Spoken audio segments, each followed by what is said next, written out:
All right, Couchies. So this week, James and Lucas's camera turned off after about 2 minutes of working. So unfortunately, you won't get to see their beautiful faces for the whole podcast. I'll try to keep it entertaining, try to do stuff that will make it look good. But yeah, look, it's going to be a bit scuffed. If you want, you can head over to Spotify. It's still perfect. The audio's great. So up to you. But yeah, enjoy the video. Welcome back to the Couch Commentators podcast, the fastest growing podcast in the nation, and some may say the world. Today I have Dan, James, and Lucas. And look, there's been a big weekend of sports, bit of horse racing, bit of WWE I've heard as well from some people. Dan, mate, how are you going? Yeah, not too bad. Had a relaxing weekend. Watched the Dragons lose as always in the rain. Yeah, mate. And watched some WWE. Just Yeah. I know there's one bloke on the podcast that really loves WWE, and we'll head over to Lucas. How you been, mate? Look, as you guys are aware, it was an absolute cracking day of horse racing, sports, and whatnot. Real sports. Then you've got a bloke here who's on a sports podcast that watched WWE. Any You're defense? telling me it's fake? What? Yeah. Yeah, I don't know what much more there is to say except yeah. Yeah, look, I only found out it was fake just moments ago before the podcast. James, mate, how you going? Yeah, look, I didn't watch any sport. I watched a bit of racing. Didn't watch any football enough of this week. It was good to it's good to just cleanse, Reset. yeah, reset, free the palate. Parrot didn't play this weekend, James? Don't think so. No. Okay. Kind of late. I don't think anyone watched it. No need to talk about it anyway. Now we get into accountability. And where do we start with this? Look, the reigning king falls and the new king steps up is what I'm going to say. Lucas, mate, any defense for your losing streak? Far out. We were there, boys. It was a close one. Yeah. We just went down on the line. I was just thinking, were we like wrong bob of the head? Yeah, that was that race. Yeah, wrong bob of the That head. would have been good. $5.50 Moesha. Look, all I'm saying is, I'll keep it at that. $5.50, so close to having it. Look, it is what it is, but I guarantee you, this Saturday at Randwick, guys, I'll find something for us all. That's twice now. You've got to the three in a row. Just can't get that fourth. And both times have gone down to a head bob. Yeah, chasing glory here, but look forward to the top punters, top tips. Now, who else have we got? Dan let us down in the horse racing multi. All of us let us down in the ATS multi. Hey, you three let us down. And Brandon what's that? Brandon won. The Riff Rocket takes off. J-Mac flies home, and we'll talk about more about that race, but we're big odds as well at like $2 So even. That's your two. You had 2 wins this year. Mr. Brightside, odds on, and Riff Rocket, odds on. Mate. I'm pretty sure my wins are fucking better than that. Yeah, and I've had like probably. one. But Yeah, I think look, Dan's still sitting at second with like a $7 I've win. struggled, but top punting is tough. But be sure I'll come back and take Lucas's top spot soon. After I go 5 in a row now. Now we got listener questions, so I'll head over to Lucas for that. All right, so guys, back to the listener questions this week. Now, the first one, this one here, I'm gonna ask Dan first. So, with WrestleMania just happening, do you lads think wrestling is cool? I'm gonna start with you, Dan. Well, I don't think it's cool, but it's fun to watch because it's just stupid. Because it's fake. It just makes funny stories. Okay, James. I think it's the coolest it's been in at least 15 years. Did you watch the last 2 days? I watched yesterday. I was at work today. Okay, honestly, tell me majority of the time when something's happening, you're not doing this. I'm laughing. I was playing cringing. games, but it was like the same as like a bad sitcom. Shit sitcom. Oh, sorry, more sitcom reality TV. Yeah, fair enough. Yeah, like just like bad reality TV. You can't look away. It's every now and then you find yourself too invested for a second, and you go, "What the fuck just happened?" Yeah. And then Rhea Ripley comes on the screen and Lucas excited. No comment. But This is the most Dan's going to speak all podcast. No. But then The Rock turns up, and you go, this feels right.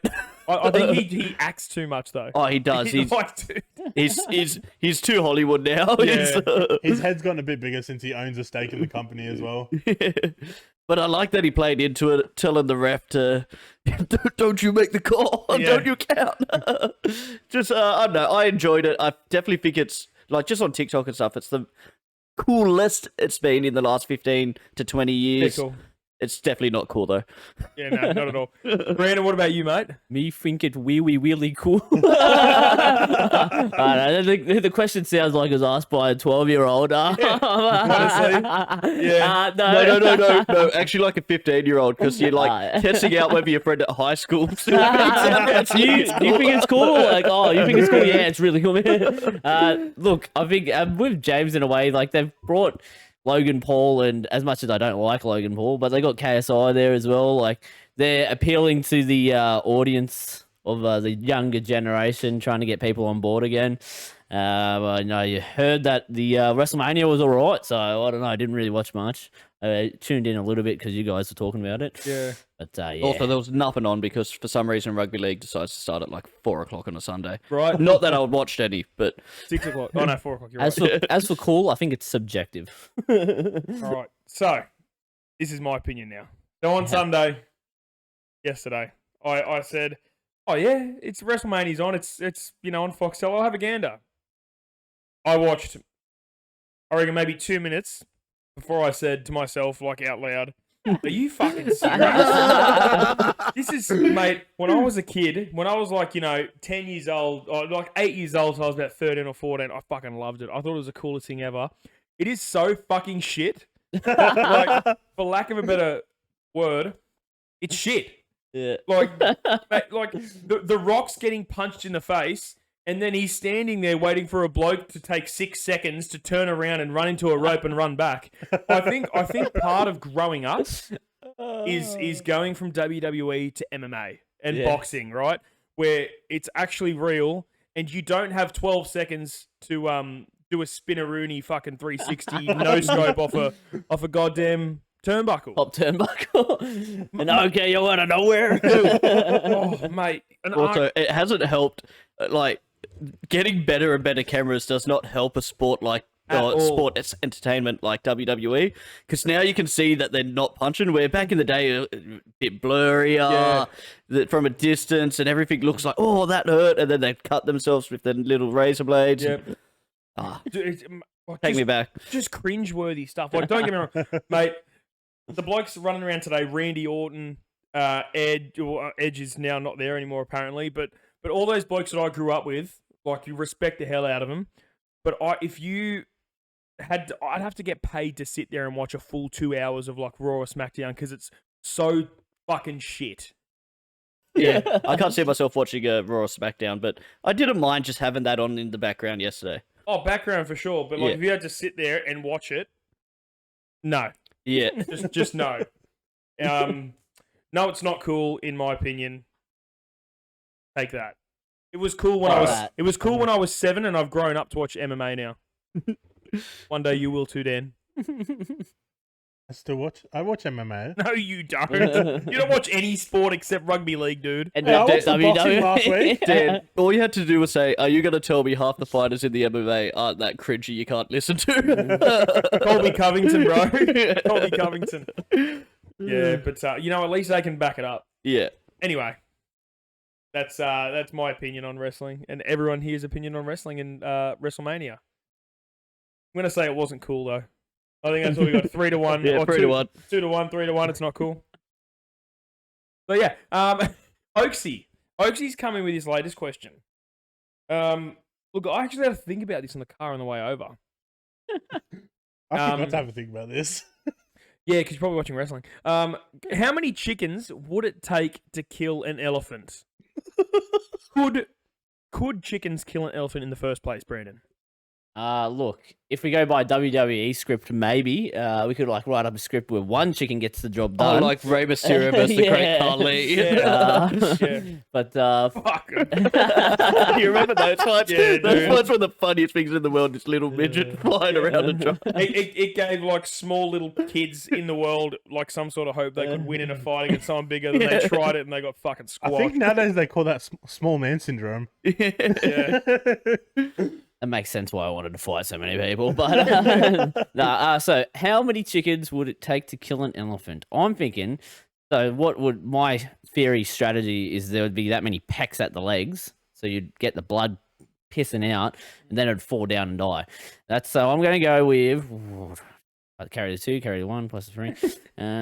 Maybe like get around the ankle as well. Like you'd have to have enough chickens that form each ankle of Think elephant. about this, mate. Think about this. At least 5,000 chickens. Okay, I'm look, gonna that's fair. I'm glad you didn't say something ridiculous like 20 or something. James, mate, what are your thoughts? How many chickens would it take to kill an elephant?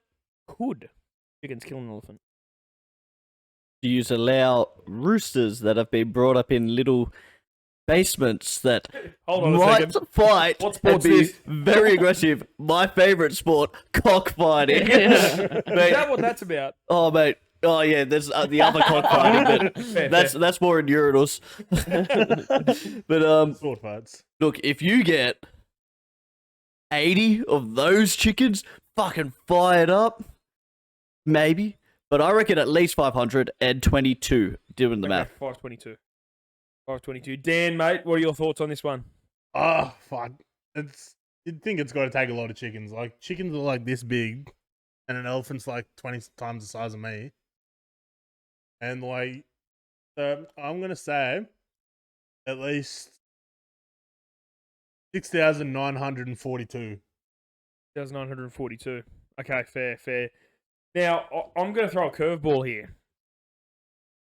Can the elephant, my one in particular, have the mind like of me right now? Because what I'm thinking is if I was in the elephant and I was thinking, I don't give a fuck how many chickens there would be, I would just roll. I would roll on top of them and crush them all continuously. I'd get up, I'd line my side, The thing and I'd is, roll. right, what the issue is, an elephant's not getting up too easy. And like once it gets down, then its eyes and stuff are vulnerable. Yeah, okay. James is cockfighting. Mate, fuck, they're vicious. Mate, fucking Tyrese. Mate, I've won a lot of money on Tyrese. You know what? I'm going to go ahead and say I reckon you get it done with about 100. 100 roosters. Yeah. The way you've gone about it. Chickens, maybe triple that for the chickens, but I reckon 100 roosters get it done. Maybe 300, 350 chickens. It just depends if they were able to target one leg or if they end up going for all four. Yeah, if they know where the arteries are. Yeah, you're like, I Could be reckon game over, Red Rover. you tag a back leg so the trunk can't get there. So you're only worried about stomping. You try to bring that one leg down, and then it's all over. They need the one clown chicken at the front. That's like Yeah. Yeah, you need the one clown. I don't know That'd be about, the me chicken. Yeah. about you guys, but I seen the Roosters play on the weekend and they couldn't fucking do a shit. I was going to like a bulldog. Oh, God. Thanks for that one, Oaksy. Well, he's got another one here. This is a classic him question too. So, guys, what sport would be the funniest to add a mandatory amount of alcohol? So, you need to have X amount of beers in order to play this sport. James, what do you think, mate? Do you have something off the top of your head? Yeah, I just thought of it literally then. I reckon just 100-meter dash. Mate, you get Usain Bolt drunk, Yeah. run a dead straight line at top speed. He's fallen over in 5 strides, dude. That would be, I think plain and simple, that would be hilarious. All right, that's fair. How about you, Brandon? I like something with hand-eye coordination would be pretty funny, I think. Maybe even like tennis where you got to be pretty talented, and it's usually in front of posh crowds and that sort of stuff. So it'd just be so funny, like these drunk blokes going. Makes it better. Yeah, All that's right, my tennis. idea. So the 100-meter dash in tennis. Dan, what about you, mate? I'm gonna go another thing with hand-eye coordination. Cricket. Cricket. Imagine how many wide balls and no balls, and they just cunts whacking the bat out of their hands, and I think someone would get knocked out by a bat. That could happen. I've got one. I think it's going to be pretty good. You know polo, where they sit on the Yeah, horse? I thought it. Were you thinking about that too? No, I was actually thinking of water polo for a bit. I was thinking water polo. Like, imagine how hard that would be. Yeah, but then everyone will be drowning. Yeah. I've also thought of another funny one after this. Okay. Yeah, well, my thing is polo. Imagine a bunch of fucking mute blokes sitting on the back of a horse with a fucking mallet in their hand trying to swing at a ball. So, The amount of times they just probably knock the horse out or something. so we all forgot about the funniest thing you could do at any party. And that's drink and drive. So, so I'm thinking about F1, supercars. You got to drink at least 12 beers, then you jump in one of the fastest vehicles on ground and go for it. 360 Ks, thank you very much. What about the motocross as well? Like the Yeah, motocross. just Yeah. going down on a corner like I that. also thought about ATVs. What about like BMX, but like X Games BMX, where they're doing tricks and stuff. So like you also got to worry about throwing up, and that like takes points off your score. Yeah. How about, lads? We have a couple of beers right now. We'll test it. Ratios. Well, look, that's all of those answers are pretty good. Now, Oaks, I want to know what your answer is to that one, mate. So if you can let us know, that'd be good. Look, last listener question we got for the day. So can you guys imagine a world where the Tigers make the 8 again? I think I'll start here, being a Tigers fan. Do you remember all those years that the Knights were garbage and they were just wooden spooners for 3 consecutive years, I think it was, and they were shite for the 5 previous to that?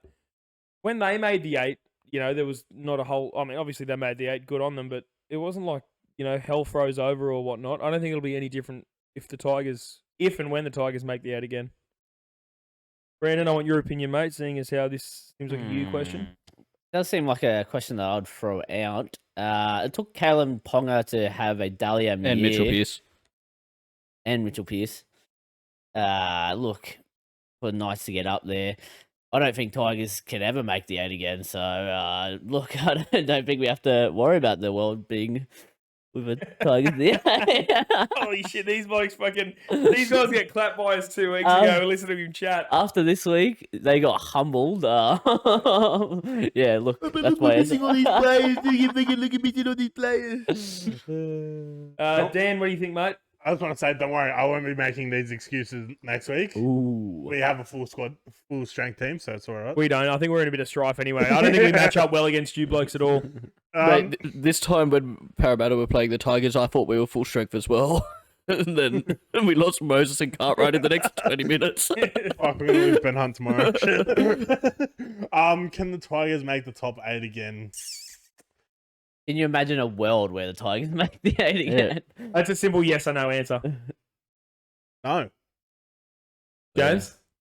Yeah, there's similar to when Samoa made the World Cup final. There's like flags just going all around the area. There's a chirp in the air. There's like double rainbows on every side you look. It's look, it's a mystical world, but I can imagine it. Wow. Yeah, well, you fucking traitors would all know if you guys supported the fucking club where you were brought up and lived your entire lives. Hell will freeze over all you fucking scumbags the that 8. support Parramatta, the Sharks and Dragons, even though you live nowhere near those fucking areas. Well, look, that's it for the listener questions this week. Wasn't a whole heap, but that's okay. Kyle, I'm watching you, mate. I'm surprised there was no Kyle. We'd like to Check hear the from you Instagram next right now. week. He's probably got fucking 10. Yeah, so I'll pass this one back over to Brandon. All right, so UFC 300 is upon us this weekend. Look, there's been talks about it for so long. We had a question about it, I think, a month ago on our opinions on the fights. So we're going to give a bit of a preview, and we're going to tell you who we think will win. And look, it's a stacked card. Looking forward to it. I'll head to Lucas though, because he is the man to talk about the UFC. Look, I'm very excited. Personally, I'm very excited. So, geez, if you go to the early prelims, the very first fight of the entire card is Cody Garbrandt, former bantamweight champion, bantamweight contender, against former flyweight champion, Davison Figueiredo, who went up a weight class to bantamweight, smashed Rob Font about 6 months ago. That is the first fight of the night. That is at 8 a.m. I cannot believe I'll be up that early watching UFC all day. It's going to be the fucking best thing ever. Can you get into West that early? Won't matter. I'll watch it at home. Cody Garbrandt versus Davison Figueiredo. There's a finish coming in that fight. Don't know who for. It will not go the distance. Jim Miller is fighting Bobby Green in the fight just after that. I think this might be Jim Miller's record number of UFC fights.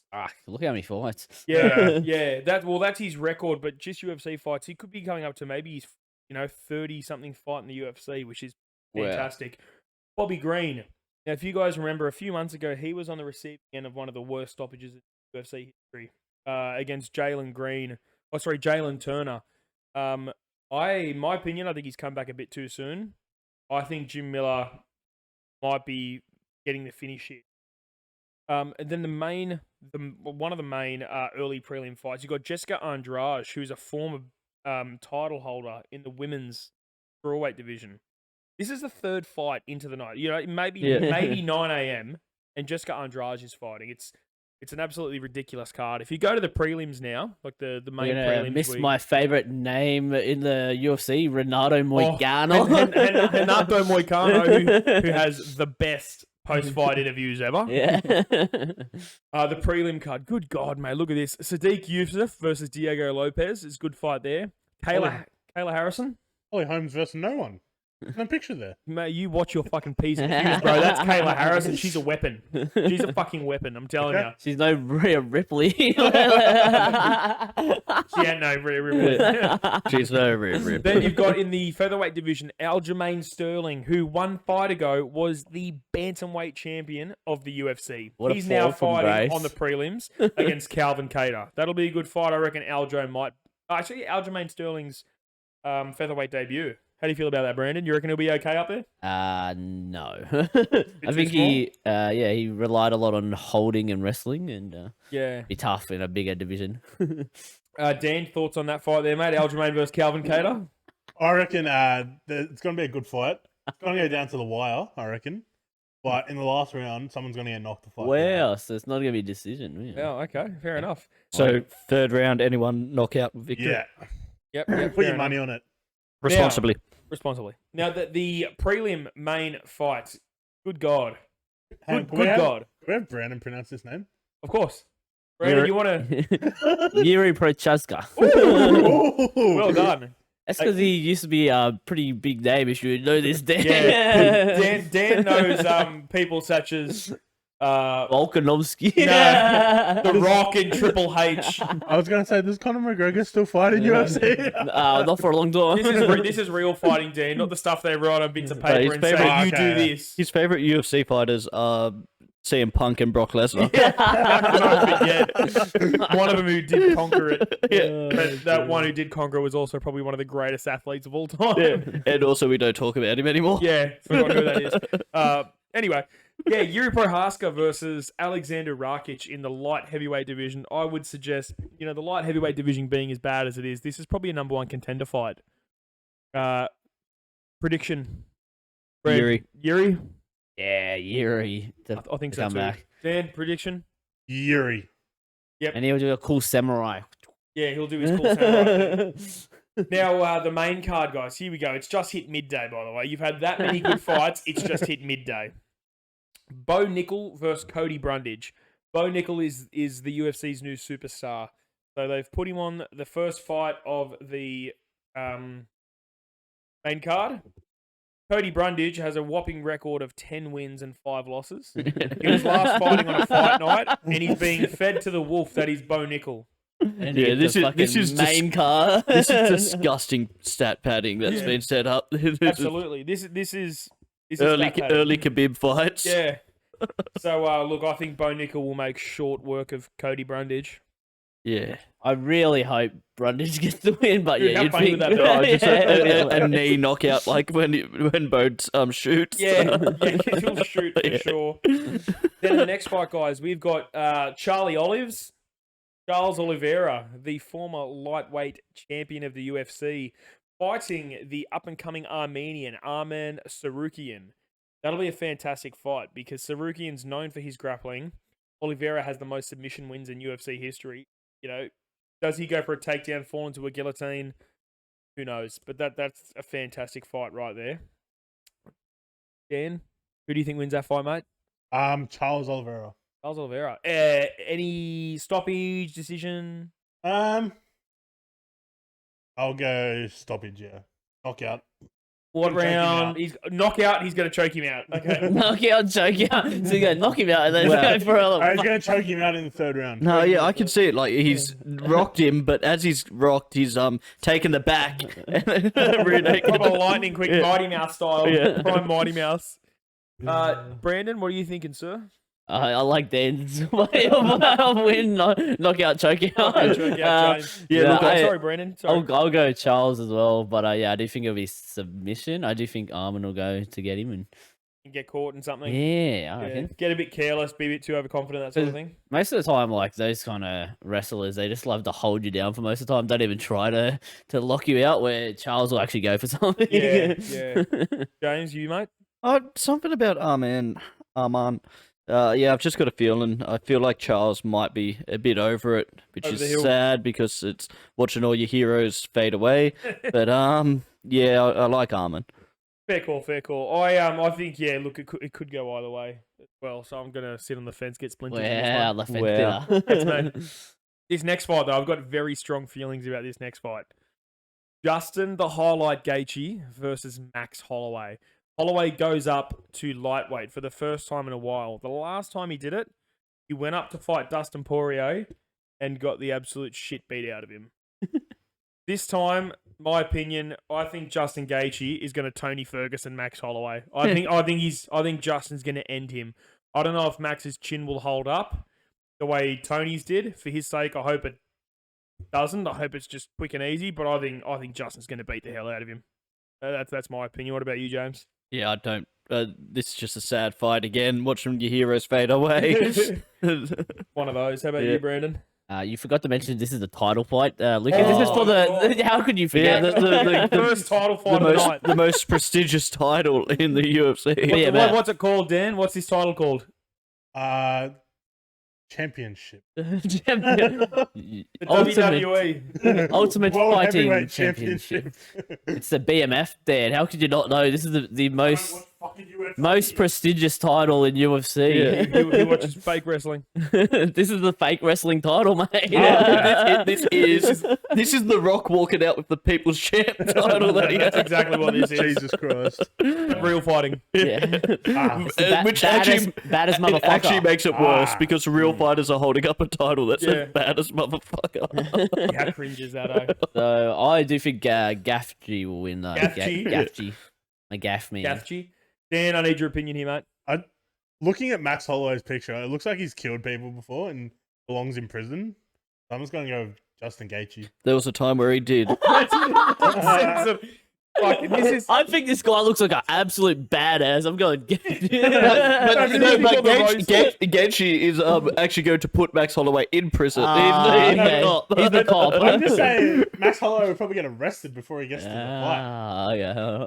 But this needs to be called the roast of Dan or something, dude. This is just fucking wild. Dan, you need to start doing some research. He did. That's not his reason. He looked at all of his tattoos. All right. Next, guys, the co-main event. Now, I'm extremely whelmed at this fight. It's I'm very extremely whelming. whelmed.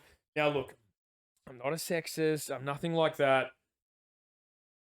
Women's fights shouldn't be on the main card. They're just, guys, I'm sorry, they're not as exciting as a bloke's fight. They're not. Right now, if you change that women's strawweight co-main event right there, if you want to put that as the first fight on the main card, sure. Bump every other fight up. Or I got a better one. Put Brundage and Bo Nickel, main event of the prelims.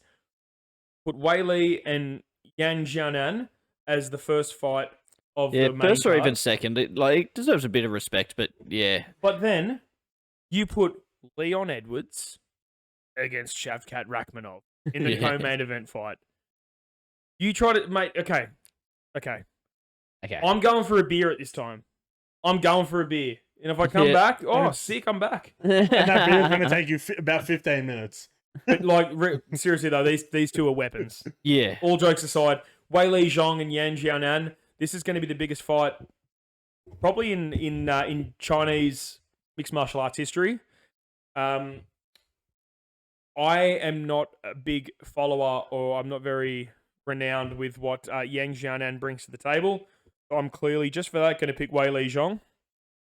Brandon, thoughts? Yeah, look, I'm similar to you. I've only seen Wei Li, and she was in that like slugfest with the Shevchenko. yeah, Shevchenko. It was the one who had like the massive forehead after it, like Joanna. Joanna. Yeah. That was it. Yeah, that was like that was one of the best women's fights I think I've ever seen. Yeah, To absolutely. be fair, so if that happens, then we'll all be happy. As you said, look, I don't really ever think there's a knockout, to be honest, in women's fights too often. So not looking for that. Probably a decision. Zhang Weili. Better the day. This fight to go the distance. Better the day. Yeah. Dan, thoughts, mate? Thoughts and press? Is a championship fight? This is Yeah. for the women's strawweight title, like I said. I think it's going to be champion advantage, and Wei Li is going to win. There you go. Big call. You've heard it from Dan. James, opinions? Look, just want to.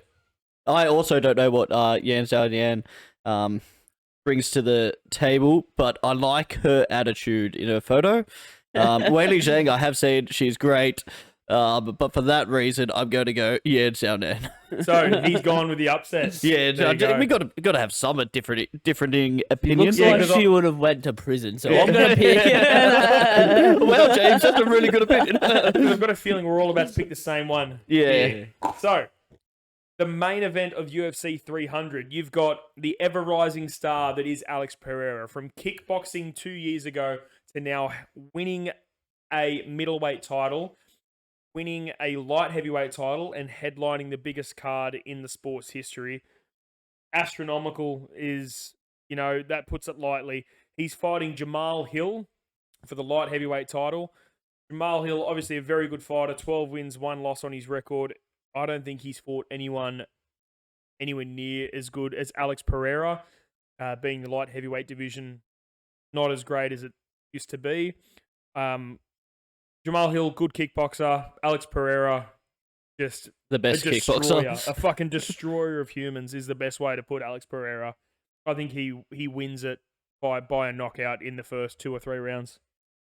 I think he just puts it on him.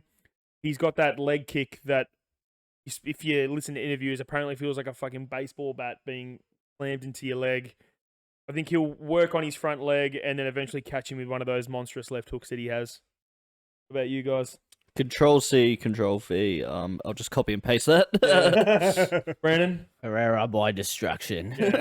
Dan? Yeah, Pereira. Yeah. What's his Also, it first looks name? like he's gone to jail. So I'm gonna be. I can't wait. I wonder what they're going to have planned for the walkouts.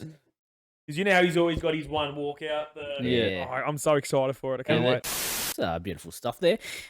Looking forward to that. Looking forward to drinking a couple beers, watching the UFC on the weekend. And something else I'm looking forward to this weekend is a rugby league. You know how much we love rugby league on this podcast. The NRL talks Never heard of back. Never heard of Yeah, it. what's Never. rugby league? What I haven't sport heard is that? WWE. Look, we'll head to who impressed us first. And because these two haven't heard of rugby league before, I'll head to Lucas. Who impressed you, mate? Who impressed me? Katoa from the Dolphins. I thought he Yeah. was a destroyer as well, mate. In the same breath as Alex Pereira. But look, yeah, he played much more mature than someone his age ever would. He's 20 years old, and he took control of that game right when the Tigers were gaining momentum, or had gained momentum. He just ripped it right back from them. His kicking game all match was fantastic. Yeah, he was extremely impressive. I thought at times as well in one of yesterday's games, Drinkwater was also impressive for the Cowboys. And then Burton as well. Oh, sorry, Burton and Kickow as well on Friday night. I thought that usually good edge Joey Manu with his inside second rower. Someone help me out here. Did he have Crichton there that day? Brighton were just destroyed. They were run over. They were run over by Kickow over and over again. They just kept giving it to him. He'd get on the outside in between the winger and the centre. And, we knew what happened there. So I'd say those 3-4 players really impressed me this week. Nice. James, mate, who impressed you? Although I don't know what rugby league is and never watched any, I'll go with Daly Cherry Evans and Manly. I think Cherry Evans is just getting better and better somehow. He just showed what it means to be an elite half, and what Penrith was missing is their elite half. And yeah, DCE just controlled that game, kicked Penrith to death, and got what ended up being an easy win against Penrith. But I swear it was the Penrith that turns up twice a year. The next one's against the Tigers. Yeah, Bathurst. Yeah, ages like fine wine, old DCE. Dan, mate, who impressed you? I'm gonna say the Raiders. The Raiders, yeah. Who they play? I'm not sure who they played, James. I think it might have been the Eels. I didn't watch it. 31-4 or Oh, something. the Seals. 41-8, you dope. 41. Oh, whatever. Sorry. This bloke wrestles. It's like wrestling. And also Jackson Hastings against the Dragons. Yeah. I'm gonna say it. It He- played good against us. That's funny because I was actually just going to say my teams that impressed me was Dolphins, Knights, and Raiders. Oh, sorry, guys.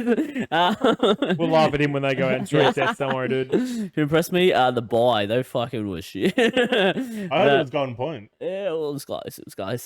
Teams that actually impressed me: Broncos, even losing Reynolds and being down on troops, being that close to beating Storm was pretty good.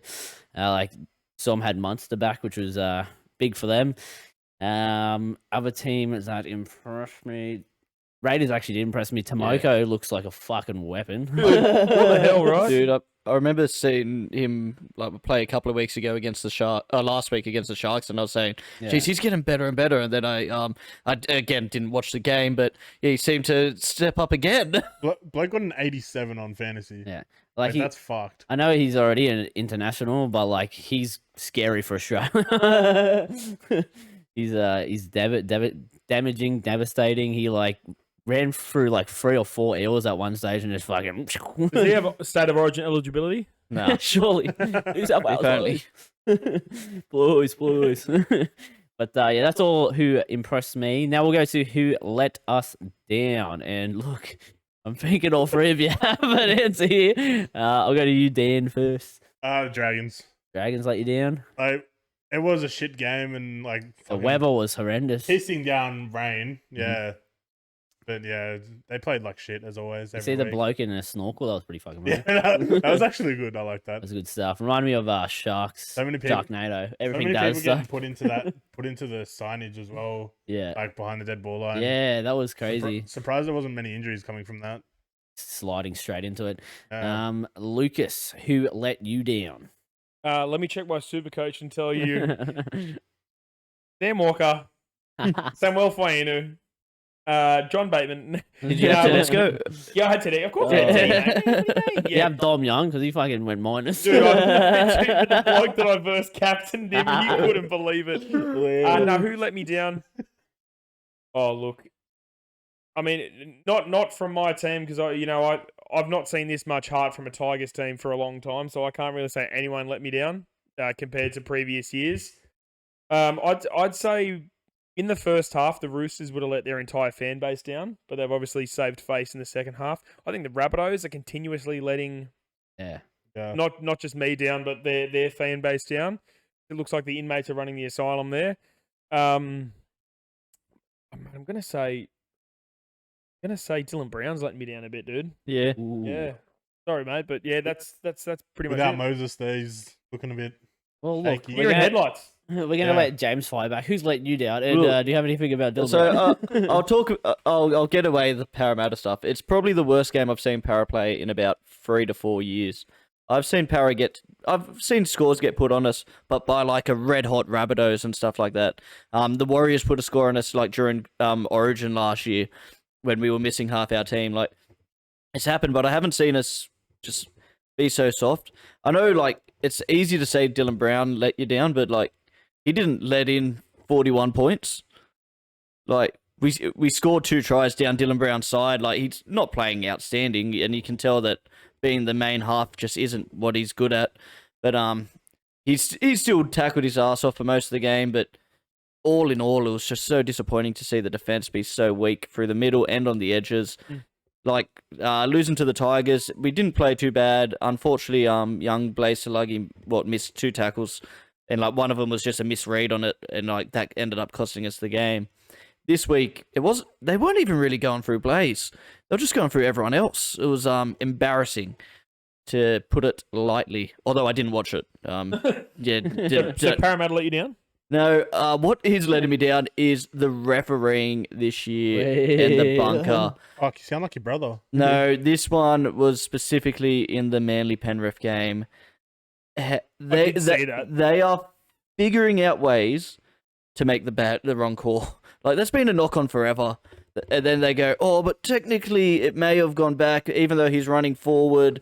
And laws of physics. Yeah, oh man, like, is there anyone that would have seen that live and just went, oh, he's actually knocked that back? Like, it's just a knock on every day of the week, but the refs are finding ways to screw up this game. Yeah. Another good one was ball that like touched the in goals in the Parramatta game. Yeah.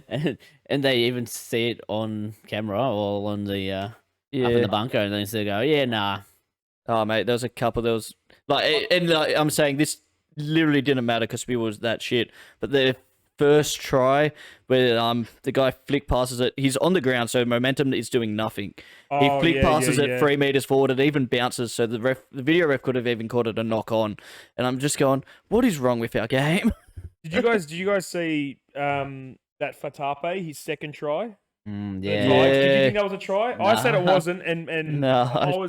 I was copping it on Reddit, and even my father-in-law goes, "Yeah, that's a try." And I've gone, he doesn't fucking have the ball. Yeah. He lands on it with his chest. Yeah. His hands aren't on And it. his hands, I swear they touched it before it hit his chest. So It did. That's a knock on, it right? becomes a knock on. Yeah. Yeah. So I just wanted to get your guys' opinion. Got the on that, face plant going as well. Yeah, for Paul Tapo. So maybe he was allowed to try because of the face plant. I don't know. Who let me down? I think the Dolphins let me down because I wanted to see like a 50-0 thrashing to the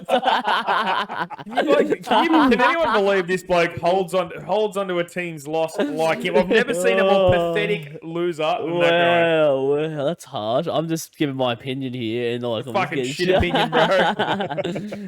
Who let me down? I don't know. Maybe like Penrith. You expect more. You Yeah. expect more. Yeah, it feels like they've just got this game like 2 to 3 times a year at most now. Yeah. And yeah, they look like a shell of themselves. Like, to be fair, no Cleary, Luai went off early, like I think 67 minutes or something like that. So, yeah, Snyder had to kind of steer the ship himself, and Yeah, jeez, they look clueless when Luai went off as well, and it was Snyder and Dane Laurie. yeah, you can only hope that's what they have to deal with for the rest of the year. But yeah, no, that's who let me down. Now we go to, I don't know if you had seen this in the Rabbitohs Bulldogs match. Oh no, not Rabbitohs, but Rabbitohs Warriors match. Latrell Mitchell strikes out at Sean Johnson with his elbow. Did you see it? What's your opinions? Suspension looks like 3 weeks. I'll go to Dan first, mate. I definitely seen the little clip of the elbow. It was a bit of a wild one. Yeah. He definitely deserves the 3 weeks. Fuck Latrell Mitchell, I hate him. Dog. Well, tell us how you really feel. Deserves everything. Deserves every suspension he ever gets. Fair enough. I don't stand by that, Latrell. I'm a big fan of your work. James. I saw one comment. I obviously can't remember who it was from, but it was a great one, saying, "What on earth is going on at Taree over the next 3 weeks?" Because Latrell definitely wanted to get some time off. Country music festival. Yeah, it's just had to be something going on that he needed some time off because there was that. And what was the other thing that he did? Spear tackle. Yeah, the spear tackle all happened in like the space of like 5 minutes. Like, it was shocking. And Lucas, your thoughts on the bumper bar? If that's any other player, they're sent off. He's the most protected species there's ever been in the game. The fact it's only 3 weeks is a shock. You expect to see that from John Jones in the UFC in a heavyweight title fight, let alone a fullback on a rugby league field, where, as I said, if it was anyone else, they'd have been sent off instantly. 3 weeks isn't enough. He'll do his 3 weeks. He'll come back, and I don't think anything will change. It's not enough for that bloke. Do you think it was worse than something like the Dom Young one? Because I, for one, think Dom Young's tackle was worse. Yeah, I did. My opinion. Yeah, I think thought it it's was. much worse. Yeah. I think it's. Wait. Which one do you think's worse, James? I thought Dom Young's like simply because of the outcome is worse, but the intent behind Latrell's. Yeah, exactly. The intent behind Latrell's makes it worse, in my opinion. The bloke's thrown an elbow out like John Jones, mate. But I'm going to defend Latrell. Hear me out, dude. The bloke always puts his bumper bars up when he runs. Now, yes, he just fucking elbowed a bloke in the fucking head, but like, do we think he meant to? Are you kidding me? Do you think he was, like, bumper barring? Are you dead set? Do you think he meant to right now? Brendan, there's bumper bar where your arms push down on a guy. The bloke's thrown a Muay Thai elbow. What you're taught to how to throw an elbow, mate. That's what he's done. And not only that, minutes later, he's gone and lifted Tohu Harris and near on dropped him on his head. Are you fucking kidding? I for one. Have you seen the Curry knockout post? I don't like the media keep harassing. Maybe he's allowed to lash out because the media keep harassing. Oh, dude, it's so pathetic. And that's the thing. He'll go play the race card, and when he gets a fucking 3-week ban. I just wanted to fire up Lucas, and I got that bait going. I just want to say, and then last week he didn't get suspended from fucking leading with the knees and knocking out Josh Haddo-Carr. Mate, he's got away with a couple things, like even the first round where he's swinging arms straight into every round so far. He's done something. Jason Saab, I think it was. Popped a nice swinging arm. Now, speaking about Rabbitohs and bench and all that sort of stuff, the team's crumbling. Luckily, that actually for some reason it'll come up as an autocorrect, but I watched you type it right. It makes sense now because Demetrio, there's been talks that this may be his last game. I think it's just journalists pumping out their shit. I do think if he keeps on this trend, he will definitely not see the end of the year. That's like 3 or 4 wins from his last 17 games. Yeah. Like, that's atrocious. But now... Madge would have had his head being called for weeks ago.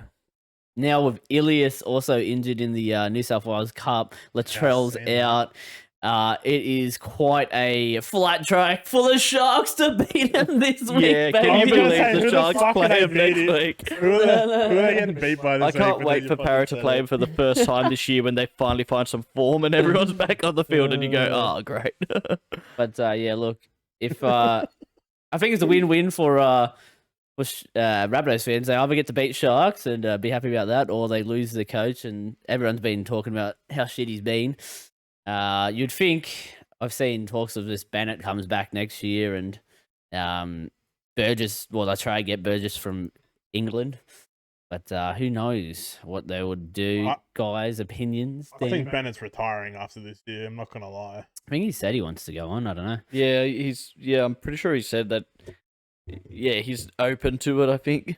Open to continuing or Rabbitohs? I haven't heard anything about Rabbitohs. Fuck it. If I was him, I'd be tempted to just laugh at him and go, "Wait, didn't you cop that?" Bennett will go take on a new challenge. Yeah, he's on his last legs for sure. But as you said, you're hearing 1 week. Is that just Buzz Rothfield pumping shit out as he has to?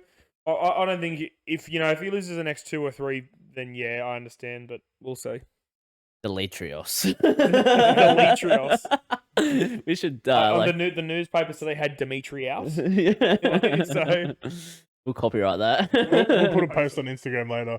Demetrios. Before we go to the other injuries, did you mention Ilias when you were talking about? Yeah, like how unfortunate is that? Last legs, eh? Yeah, literally. It's similar to like a UFC kind of injury where you shin kick because he was doing a massive kick and then. Yeah, great connection. There's a reason why they've outlawed that from the game, and that's it. Like, we just haven't actually seen that happen in the extent of injury. NRL. Yeah, did that bloke get sin binned after that? Yeah, I'm pretty sure he would have. He would have had to have. But it was someone like known, wasn't it? It was Lussick. It was who's Freddie, Joey, Darcy. Which one? Yeah, I think it was Freddie. That's at Warriors. Yeah. God. Wouldn't see that in the NRL, but New South Wales Cup, that's crazy stuff. It's crazy people in those competitions. Now, we go on to, speaking of like injuries and that sort of stuff, it was pretty much injury round, honestly. We've talked a little bit about it, but you had Reynolds, you had like 3 players from the Bulldogs. They had to have their 18th man. Roosters, similar, had to bring in their 18th man. Tigers, similar. They had 2 players got to bring their 18th man, but they used all the interchange, so they couldn't use their 18th man. That's because Appy was a cat and jumped off for like a little bit, had a little cork, and then came back on. Meow, meow, meow. Yeah, Dolphins as well, lose 3 players as well. Cowboys losing a couple players.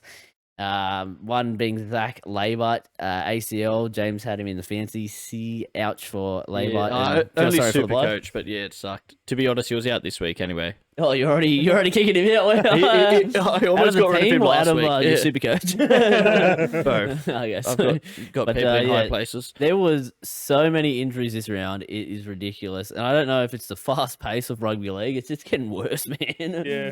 Like. I saw a great Batuta post either a week or 2 ago. It was like, funnily enough, these athletes that are now getting asked to play 27 games a year at 80 minutes with limited time off and surprisingly struggling to stay on the field. Yeah. Like Jimmy Tedesco tackling fucking Sivo's hip. Oh, not Sivo, bloody... Who was Kick out. Kick out, that's it. The other giant Fijian that runs down the left side. He tried to tackle Sivo's hip before, and the same thing happened. But yeah, HIA is increasing, injuries increasing. It is horrible for NRL fantasy players. I don't want to jinx it, but I feel like Dragons are the only team without injuries at the moment. Oh, yeah. Why would you? Tigers are going to win. Put money on. Not only does he watch wrestling. Why would you curse your team right now? Like I'm about to open my phone and see that Ben Hunt's tore his hamstring at training today. Yep, there it is. Yes, so many bloody injuries.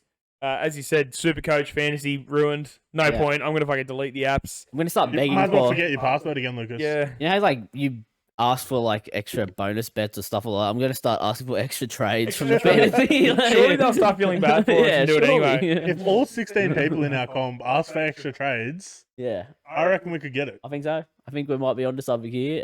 Put it in the chat right Put it in now. the chat. Go for it. Nothing in the news this week. Michael Jennings not being acknowledged for 300 games.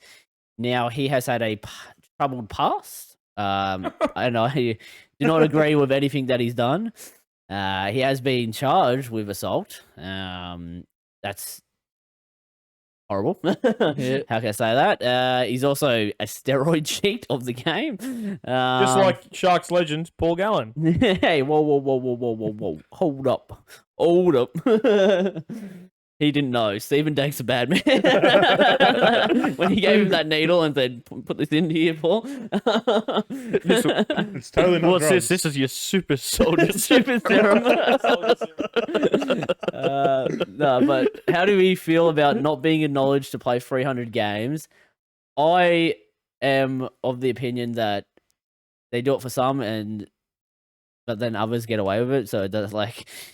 I don't like it. I feel like he's played 300 games to give him the accolades. I don't know.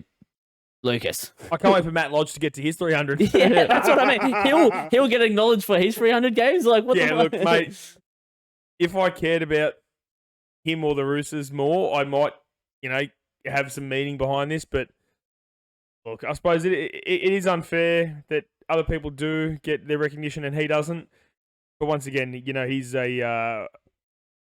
been charged with assault. It's happened. You don't want to bring that to the attention of the media, or the mainstream media. Does it bring up more attention? Bringing it, saying we're not acknowledging him to the media, because I honestly had kind of forgot about that, like, kind of stuff. I knew about the steroids recently, but I honestly forgot completely about that stuff until I've seen they're not acknowledging him. What I don't get is right. They've fucking outlawed players for less than what Michael Jennings has done. If you don't want to acknowledge it, why are they letting him play it? Like, Free Robert Louis. Yeah. Free Ben Barber. Todd Carney fucking pissed in his own mouth as his final straw. Like, yeah. He did a lot of other things before that. Yeah, but he didn't bash his missus. True. So that's your standby on that, James? They if you're gonna let him play, acknowledge the game. Yeah, like it's just a really weird situation they've put himself in. Like the guy's 35. The game would move on if we never let him back. Yeah. There's no need. Dan, mate, you're Yeah, like you guys said, like his rap sheet's pretty fucked, but at least acknowledge him for like what he's done in the like how many games he's played. And yeah, and I also seen today before I came here that Buzz Rothfield emailed Andrew Abdo saying like, come on, you got to let him like fucking play. Buzz. No, that would Like- make me want to not let him play even more. Yes. Like he's playing, but they're not acknowledged. Yeah. It's That's just weird. We Yeah. forgot to talk about how cool the steroid bowl was. The return of the yeah. 2 steroid users. Return of Bronson and Michael Jennings. Jennings, the 18th man, getting to come into the game and versus. Mark up against each other as Mark well. up That was the against best each part. other. It was just 2 super soldiers fighting. Yeah, it's like the steroid Olympics, but like we get a It's like- preview. Captain America versus Winter Soldier. the Winter Soldier. Nah. Well, enough of Michael Jennings and his rap sheet, as Dan put it down to. Now we have Kalen Ponga finally jumps Nico Hines and gets to the top of the Dally M points. Almost He like is- Nico Hines didn't get any points this Yeah, week. I'm surprised. Again. I'm Oh, surprised they bit- didn't just give bit him angry 6 about points. that. Bit angry about that. He was robbed of the 6 points. Ponga is now 17 points. The rest, I believe, are all on like 12. So Nico including. Watch out this week, guys. I swear we called it that. It'll just be either Ponga or Nico because they're just good players and shit teams. Hey, yeah. Honestly, don't any of your shit players and your shit teams get up How's there. he injured? Come on, we showed that we're a shit team without him. Who's Lucas is a good player? Oh, Happy, Appy. yeah. No, it's Lachlan Galvin. Lachlan Galvin would have been. We'll see who Welcome. their good player is this week. Because guess what, guys? Segue into the Spoonbowl, the biggest game of the week. We're going to be there live. Dragons versus Tigers. Have you Any- fuckwits not watched the Titans play at all this year? All the Rabbitohs. Look, All the I was going to Rabbitohs? say, it's not going to be the Battle of the Spoon Bowl. I to be don't honest, know. I don't know. It's early days. I've watched too much Titans this year. I think they're now a team that I need to not watch. And luckily, I barely watched the Rabbitohs because they had dog shit. Look, even if it's not the Spoonbowl, guys, I want to hear some final words before the game between you guys. Get it all out now, and then, Dan, I'll let you go Look, first. if it was Matty C sitting on the other side of the Yeah. couch, I would let my heart rip into his head. But because it's Lucas doesn't have a go at people as much as Matty C does. I'm going to be humble As will I. and say, no, you're not. I can No, see no, that. I'll be humble. I'll Alright. tell you my honest truths about the game. I think it's going to be an alright game. I think it's going to be high scoring because both teams have no defense. Mm-mm. Well, Dragons have a bit of defense. But yeah, I think it'll be a good game. Any words to Lucas? Let the best team win. Okay, nice. Lucas, mate, just fires back Uh, to you guys. Well, you say not good defense, but I mean, I suppose other than the few tries against the Dolphins, I think the Tigers have had good defense the last couple of weeks. I think we will be undermanned. We won't Yeah. have John Bateman. We won't have Fainu. Fainu's been a massive. You sound like me. Shut the fuck up! We're not talking to you, mate. And you're also without Lockie Galvin for this And week without as Lockie well. Galvin, Fainu is a massive loss. He's been huge off the bench for us in the Yeah. last couple of weeks. I think you guys are just going to be too strong in the end. I think you guys will win. I don't think it's going to be a smashing, It won't be like the trial. but I don't think it'll be comfortable. 2 tries. I think it'll be Yeah. a difference. Sort of like a Dolphins game on the weekend. But And- I think and- you guys will win. And if that happens, I am fucking ripping Matty C into asshole. Any final words to Dan as well? He said best of Wrestling's gay. wrestling. Okay, cool. That's Bud fair. Sullivan, That's fair. first try scorer. That's fair. Oh, shit. That's all for NRL talk. Beautiful stuff, gentlemen. And look forward to the game on Sunday. Big weekend of sport. Can't wait. As we said, we're going racing. Then we got UFC, and then the Spoonbowl. Doesn't get much better. Now we go to Leachy's fantasy locks. Last week, I think I said Curran and who else? I didn't pick any of them into my team. I remember I was like, pick these guys, and then I did not grab them myself. I ended up bringing in a bloke named Tamari Martin, and he scored really well. So sorry about that, lads. He got 60 points, and I'm putting him as the lock this week. He's about 400k. Look, if he gets attacking points, which he does, he'll score well. So should get a price and hopefully be a good cash out option later.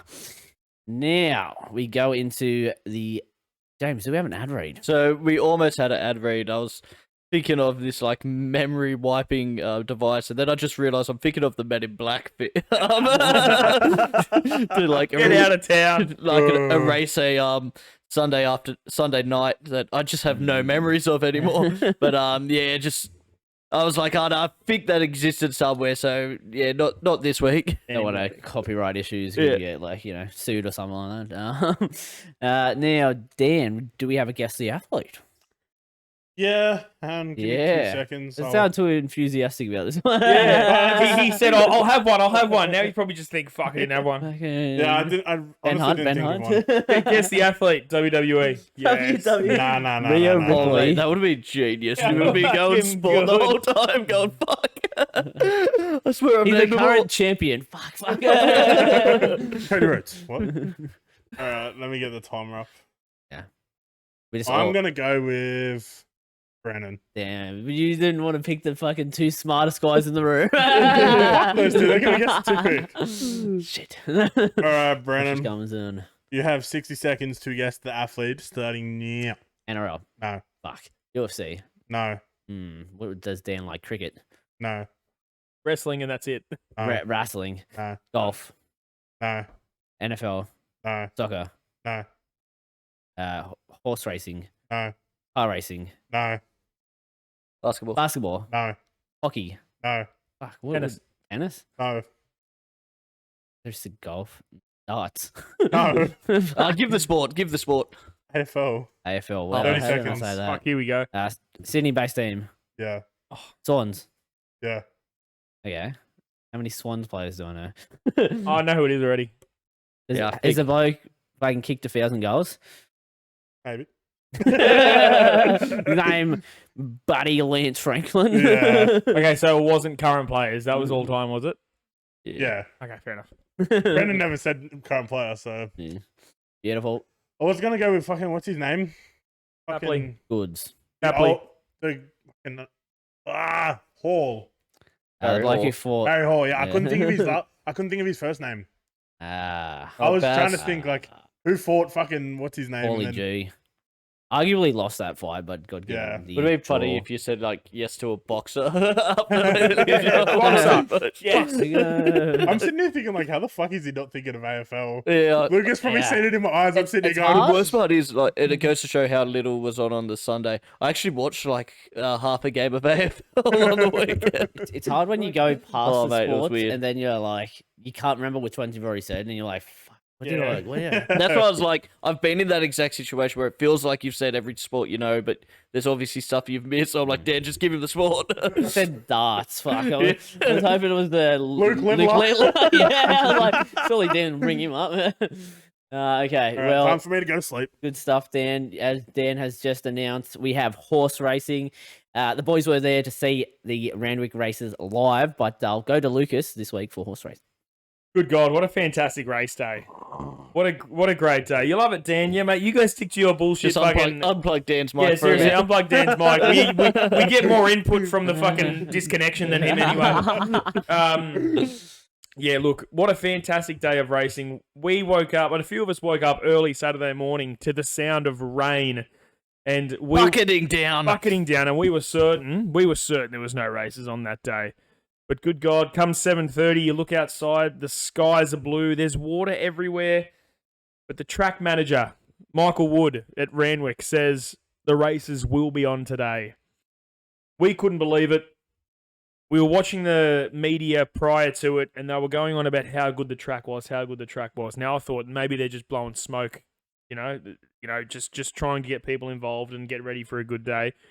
When we got there, how good was the track? Well, first, like we even get there and the car park's got puddles and stuff, and we're going, yeah, they were just talking it up. They're like, there's so much water around. This can't be right. Yeah, the drive-in was like a fucking long ass puddle, just Yeah. like Yeah.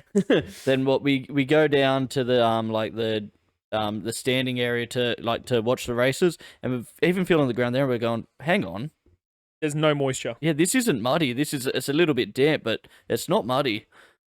if the track's anything like this, we're in for a great day. Yeah, and then go on, You Brendan. see the videos from the night before, like PG Moody put up something where he's around in like fucking his thongs or whatever. Yeah, Like, the bloke took his shoes off with a ankle durry deep. in his hand. yeah, Ankle deep.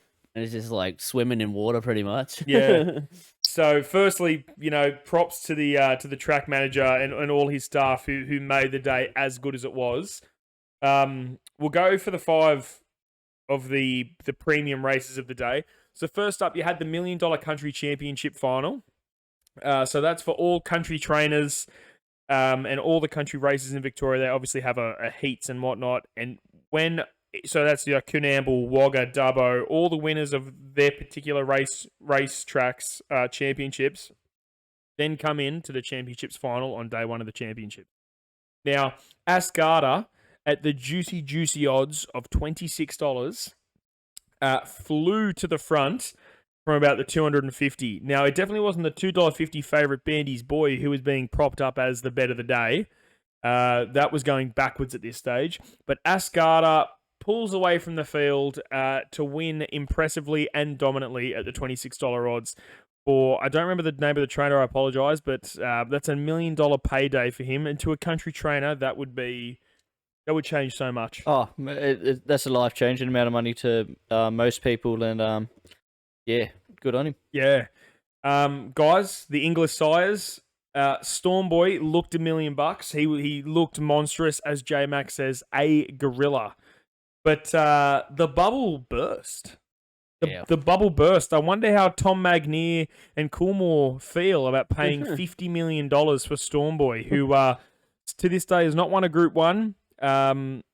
Yeah, what do you make of the race, guys? Manal got up on the line, just beating Traffic Warden with Stormboy back in 4th place. I thought when he was travelling around the corner that he was going to be the winner, but yeah, it just wasn't the case.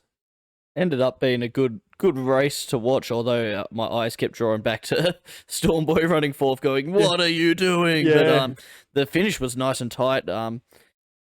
Yeah, it was enough.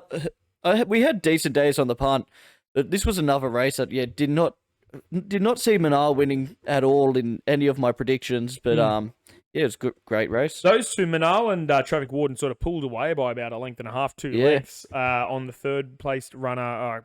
Skipping my mind at the moment, but Brandon, your thoughts on this race, mate? I think they've sold an absolute lemon to Coolmore. This thing, I've backed it now twice, and both times it has shut the bed. Look, it was a heavy 8, so maybe not the best on heavies, but fuck, that just didn't look good. Like, even you had J-Mac on board, you'd expect to do better, and just not up near the top at all. And then, as we said, Manal got it done. Traffic Warden, I think, was already like predicted to go well on a heavy track, so kind of expected it. But Stormboy, look, I reckon we won't back it this week and it'll win. So that's right, that'll be the case. Dan, any thoughts, mate? Stormboy not good. That's fair.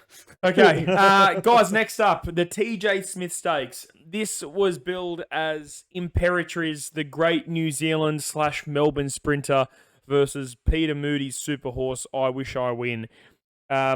If you've listened to me over the last few weeks, months, I've never rated Imperatriz because I think she beats up on the Melbourne horses at Moonee Valley, which is the worst track in the country. I was never a big fan of Imperatriz. Don't think she's as good as she is. But anyway, I digress.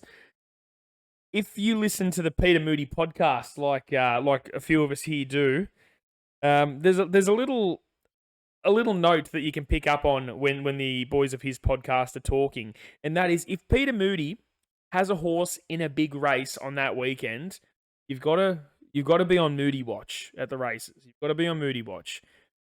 Moody watch is if Peter Moody rocks up to the races with a bald head, fresh bald, and a very clean-shaven face, he is extremely confident that he will be getting interviewed. He needs to look his best.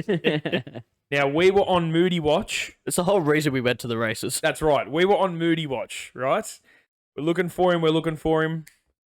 We spot him on TV. Bald, clean-shaven. We knew then it's time to go.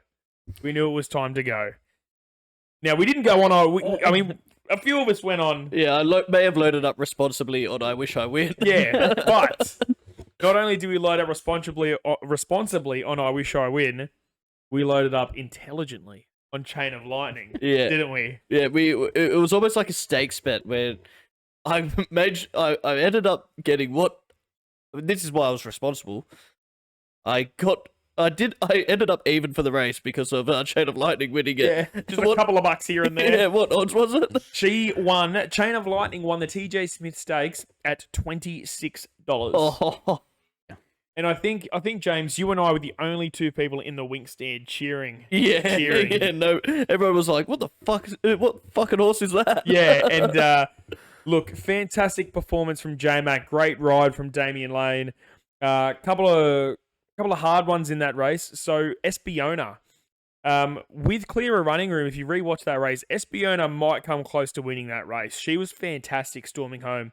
Bella Nipotina loves the Stoffs track. She got up for second. I Wish I Win first up. He's running to third. Geez, in 2 weeks' time in the All-Age Stakes, try to tell me something that'll beat I Wish I Win second up over 1,400. Yeah, it should be. It should be as they wish. Yeah, seriously, that should be an absolute load-up job. What did you make of that race, Brandon? I was on Imperatrice, so We told you. Enough Yeah. said there. Look, Yeah. I know. I've been told, but you got to take some form into it. It is a good horse. It's just obviously She's good, mate. Absolutely. it's good. Just big track, big event, wet floor, rough. Right. My opinion is she's not anywhere near as good the Sydney way as opposed to the Melbourne way.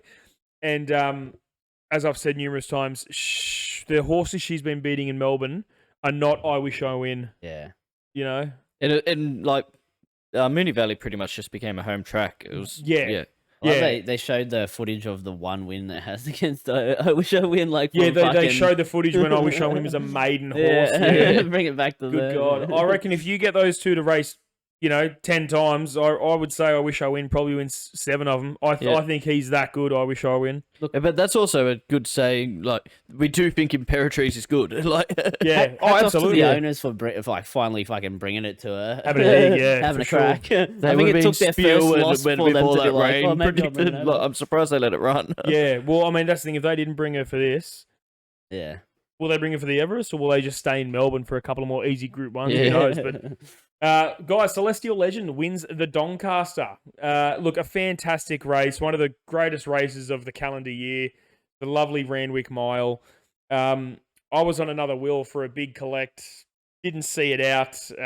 Jamie Carthings had a bit of trouble in the early stages of the race. But early that morning, when we were getting ready and whatnot, we were listening to Les Bridge in an interview. And he said, Celestial Legend is the greatest horse I've ever trained. We audibly laughed. We all laughed. We looked at each other and said, this bloke trained Celestial Legend. This bloke Classic. trained Classic Legend. Yeah. He trained Classic Legend. We had egg on our face come about 4:30 on Saturday. What a run. If you guys watch the replay again, Tyler Schiller just gets enough room and explodes. And good God, did he explode away. it was good to see. I'm just making sure Dan's alive over there. You good? Yeah, I'm Okay, good. so- I'm live. I was on a bummer by the Japanese conqueror and came Hey. over. It's only had 7 races. If that. Never got out. Never had a good run at all. I even talked to the owners beforehand, and You we had a good chat. But look, rough. I'm sure they'll be back for another big race and probably get a win. Damian Lane himself said, yeah, look, I gave him no room. When I got room, Celestial Legend was already gone Yeah. at that stage. It's So one of those points where it's like, you don't bother whipping because you're just whipping the horse for nothing. that's it. So now Celestial Legend has 3 wins this prep. He's gone Hobartville Stakes 1400 meter Group 2, Randwick Guineas 1600 meters, and then the Doncaster Mile 1600 meters. Les Bridge says this is my Cox Plate horse for next Yeah. year. So he will be a 3-year-old. Oh no, he'll be my apologies, he'll be a 4-year-old at that, so he'll get weight for age conditions, so he'll be carrying 58.5 at that time. So interesting to see where that goes from there. But like Celestial was really low weight on this race, was it? Or? oh yeah, 49 kilos. Yeah. Don't get me wrong, that absolutely helped. But 100%. being a 3-year-old, you get in at the weights like that. Yeah. Militarized 3-year-old, he Yeah. carried 54. Yeah. Dan O'Sullivan, our good friend Dan O'Sullivan, Dan. horse ratings guru. So being a handicap race, normalised to weight for age, Militarized had the best rating in that race by a way, but he carried 5 kilos more while being the same age as Celestial Legend because he'd won a couple of Group 1s previously. And then you add in the wet, like although the ground was improving, that extra weight on top of the wet track just makes it harder. Dude, absolutely, and you've nailed that. Imagine carrying. Think about it. Yeah. Think about it. The horse, 58.5 kilos, 57.5. Imagine carrying 9 kilos more than someone else running in mud. Yeah. It's not realistic. But great run and great win by Celestial Legend. Now last up we had the Derby. Brandon's best bet, Riff Rocket. Rockets home, would you say?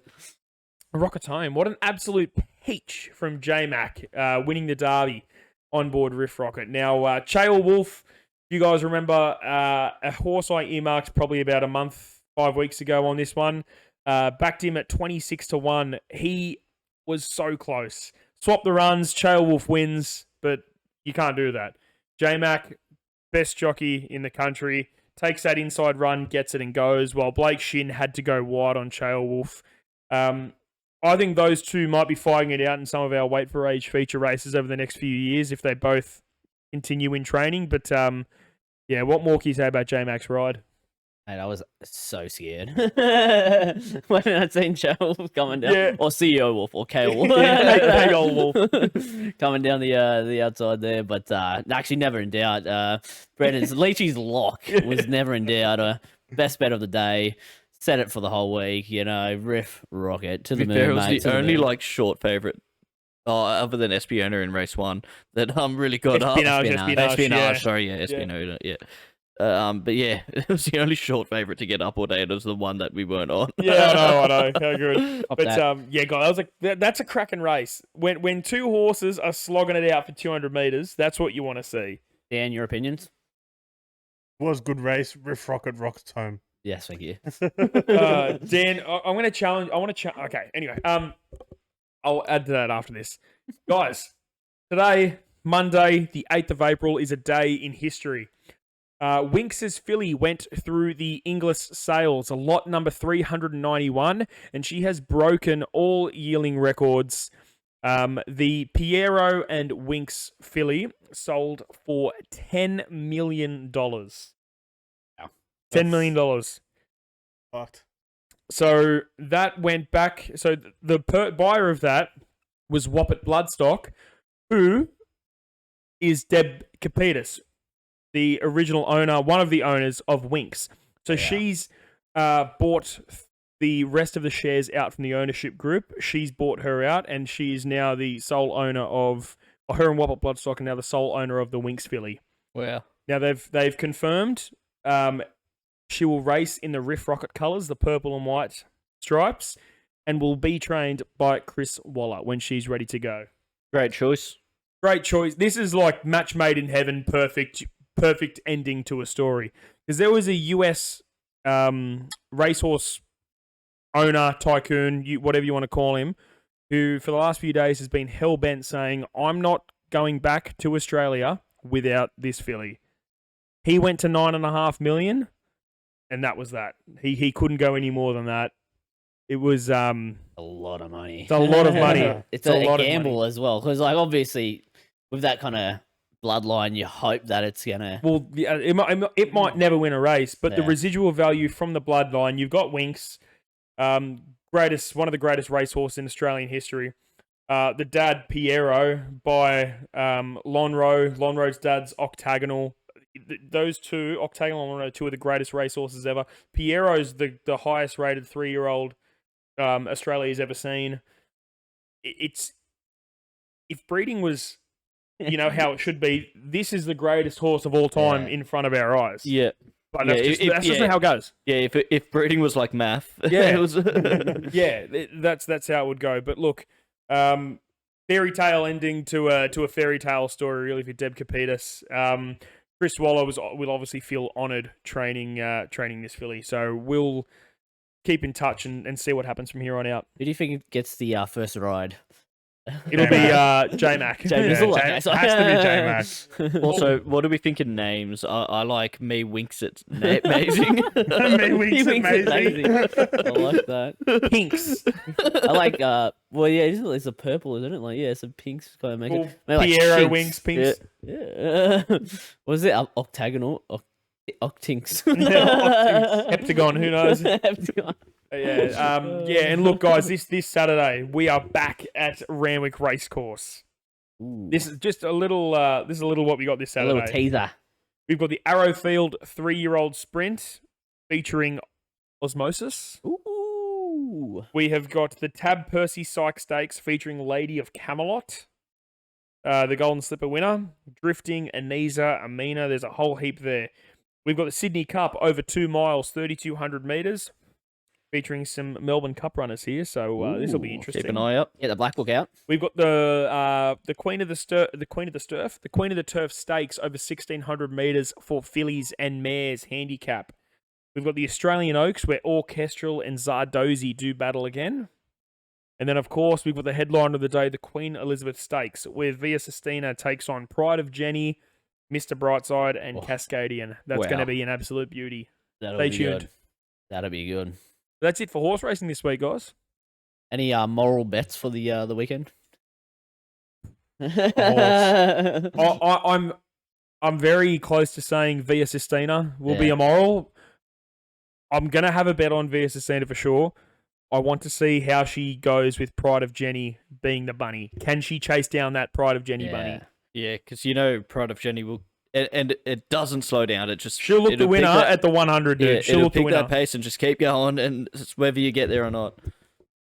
Good stuff, mate. Good stuff. I'll be definitely back in Brightside again, but fucking it's let me down a couple times recently. Look, you've got yourself into trouble where now you just have to. You have to. It won't be my Leachy's lock, let me tell you that. Because I've got to go back to back this Well, mate, time. I'm doing some proper form this week. I can't wait. Oh, beautiful. Lady of Camelot. Beautiful. Talking about best bets, head to the Instagram and all the social medias to see all our best bets. Follow us on all the platforms. Subscribe, like, comment. More listener questions. Dan, you want to say goodbye to the people? Goodbye, gamble responsibly, and Dragons gonna beat Tigers. Fuck you, Lucas. Hey, can I just say that's fair? That's fair. You can say that, Dan, because I'm about to unload. Dan, next Monday, mate. Next Monday when we record this podcast, I challenge you. Right now to fucking bring some insight, bring anything to this podcast. That's more than a Dragons game. That's more than a Dragons game. I challenge that. Yeah, I'm sick on Monday. I want 6 NRL games. I want a bit of horse racing. I want a bit of the UFC as well. I want opinions, mate. Ooh, he's That's challenged. my challenge to you. Okay. Lock it in. All right. In saying that, guys, thanks for listening, and we'll see you next And I week. hate when And mum I and just dad got fight. robbed of my fucking goodbye. What was that, James? I said I hate when mum and dad fight. Yeah, it's rough. It's rough. It's rough.